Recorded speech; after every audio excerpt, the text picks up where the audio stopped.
Subscribe to our channel by clicking the subscribe button. Click the bell button and enjoy the latest uploads from our channel.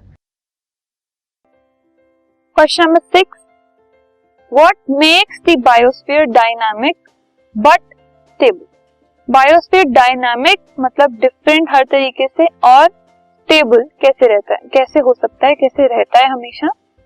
So constant interaction between the biotic and abiotic components of biosphere makes it dynamic and stable system. क्योंकि biosphere के अंदर बहुत सारे अलग अलग तरीके की चीजें एक साथ कोएग्जिस्ट करती हैं, सो वो डायनामिक है, ठीक है. लेकिन वो स्टेबिलिटी मेंटेन करने के लिए बायोटिक और एबायोटिक कंपोनेंट्स के बीच में इंटरैक्शन करता रहता है. So there is an interaction between biotic and abiotic components, जिसकी वजह से वो डायनामिक येट स्टेबल होता है. दिस इंटरैक्शन कंसिस्ट ऑफ, ये इंटरैक्शन किस तरीके की हो सकती है?